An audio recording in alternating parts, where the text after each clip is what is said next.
Hey everybody, this is the Sliders Review, and it's Women's History Month, and I'm here today to talk to you about My Girl, the 1991 coming-of-age movie that was directed by Howard Ziff, written by Lawrence Elowany, and it stars Anna Chlumsky, Macaulay Culkin, Dan Aykroyd, and Jamie Lee Curtis. I remember this movie from back in the day.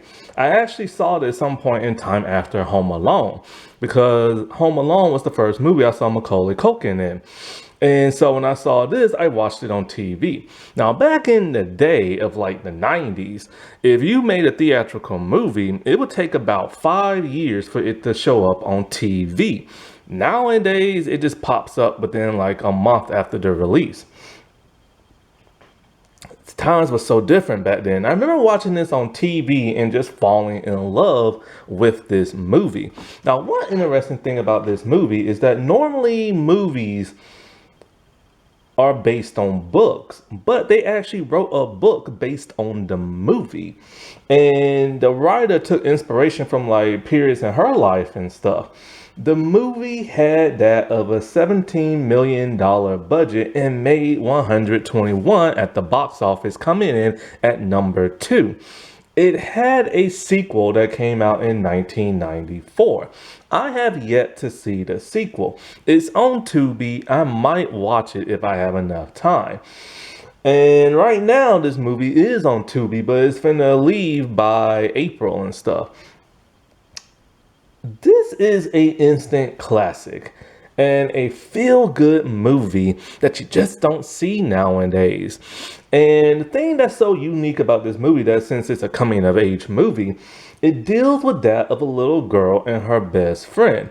Now, normally coming-of-age movies centers around a group of young people that happen to be the same gender. Here, they flip-flop that. So now it's a boy and girl dynamic, and the girl is the actual lead, which normally, if it's like a boy-girl dynamic, normally it's the boy who is the lead. I like the fact that they switched that up back in the day. And Anna plays a character named Veda. Veda is written to be like an actual kid. And not only that, but since she is young in the role, she portrays that of a young kid of that age. She is amazing in this role. Veda is headstrong. She's a tomboy. She's also a hypochondriac, a person that always constantly thinks they're sick and think they're dying. She is a person who has emotion but doesn't quite know how to express it in the way people need her to.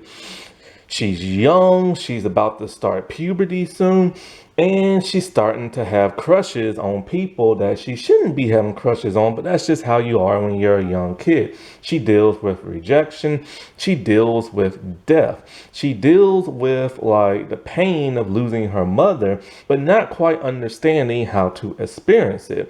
And not only that, but she also has to deal with the dad trying to move on after so many years of being single.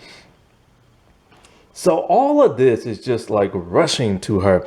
And, for a little kid, you don't quite understand how to deal with that. Thankfully, she does have somebody who she can convey in, but that person she can convey in, she later turns like, against that person.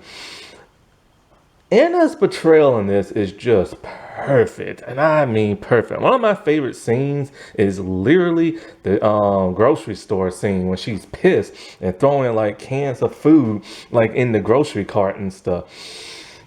This movie also has a very sad tone. There is a death in this movie I did not see coming. And it was so tragic and like, heart-stopping and stuff. Now, the movie's title comes from that of the Temptations song, My Girl, which is a great song, and it's in the end credits. This is one of those type of movies that everybody should watch at least once. Because when you watch it, you're not quite sure what to make of this because it's just a little girl going about her day. It's a girl who can't deal with death because of what happened to her mom. And what makes it worse is that her grandmother has dementia and her father is a mortician. So she is literally surrounded by death constantly, but she never looks to experience it. In fact, she fears it. When she goes down in the basement, she doesn't even like going down in the basement because that's where all the dead bodies are. And when she's forced to go down there, she literally rolls up into a ball and starts crying. And in order to comfort herself, she has to start singing. It's a very touching, emotional, and traumatizing type movie because like you have to put yourself in that like state of mind of a child. And when I watched this, I was a child at that time. So, like I said before, not only is she a hypochondriac because every time somebody dies and has to go to her dad's mortuary, she reads what they died of and she's constantly going to the doctor, all like, I have this disease. I'm dying. And she just lays there like so dramatically and stuff. She gets bullied by other girls because she is indeed a tomboy who doesn't know how to act girly. And her best friend is that of Thomas, played by Macaulay Culkin. And like, so they constantly tease and bully her. But there's one girl who wants to be her friend, but is too scared. And so, being the headstrong person that she is, she will sass you and mouth off to you and stuff. And she will tell you how things are pretty bluntly and everything. She also likes to tease the boys in the neighborhood, making a small profit. Basically, she pranks them. She'll charge them to see a dead body. She'll open up a casket, nothing will be there. And then she'll be like, well, some of them are half dead, talking about her grandmother. And so when they see the grandmother rocking in the chair, they scream running. Oh boy.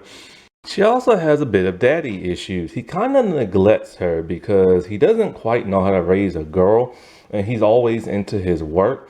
So, like, she develops a crush on her former school teacher. She's young, she don't know no better, but she's crushing on him hard. We've all been there, and he has a poetry class that I think she steals money to go there because her dad won't give it to her. And it's like an adult poetry class, but he lets her go anyway. And when she writes her poem, it's a cute little poem that rhymes, but he wants her to show emotion in her poem, which is something she kind of can't do. There's like a little block barrier and stuff.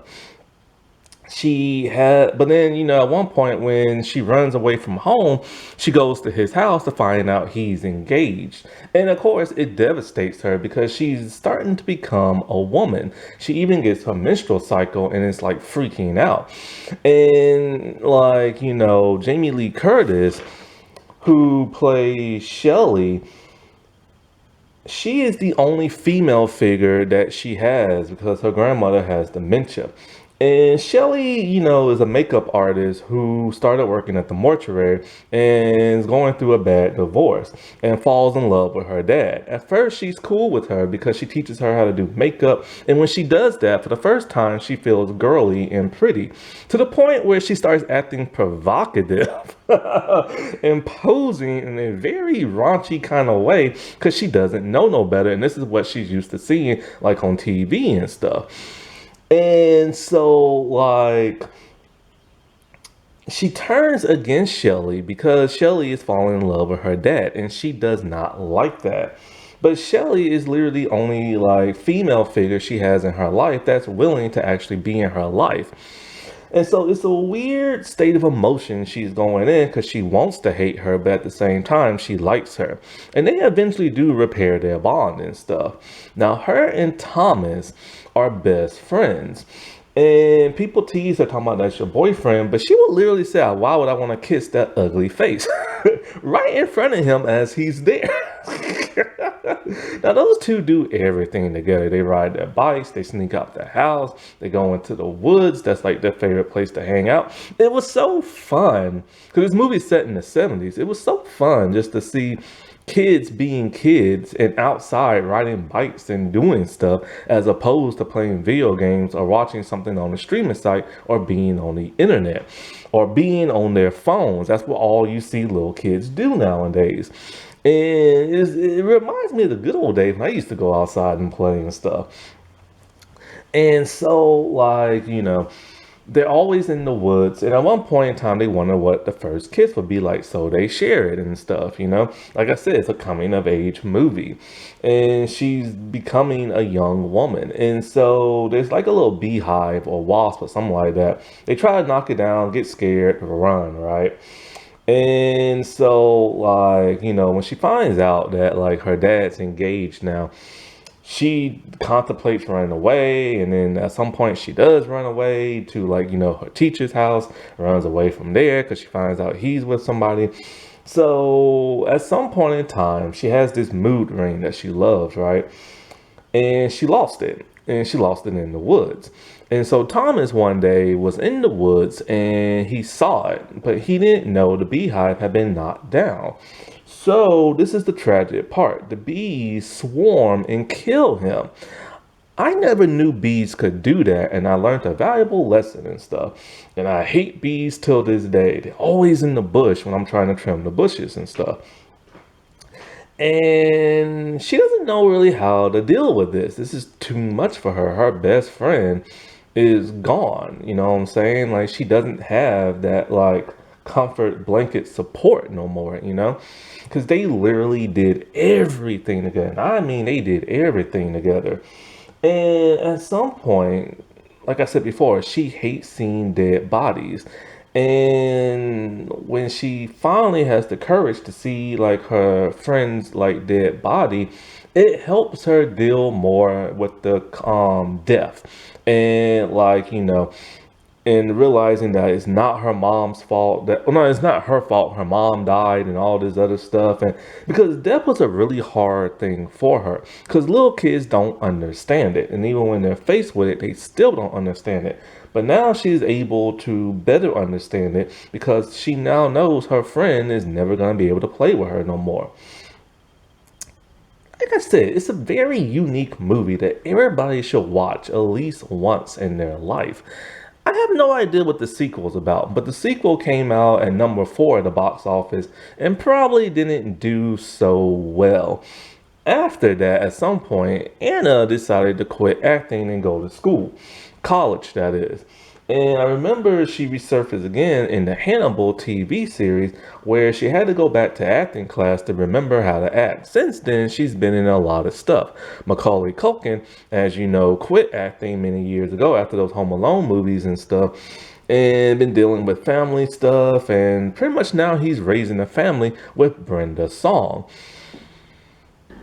Happy Women's History Month, everybody. All right, well, I'll talk to you later. Bye.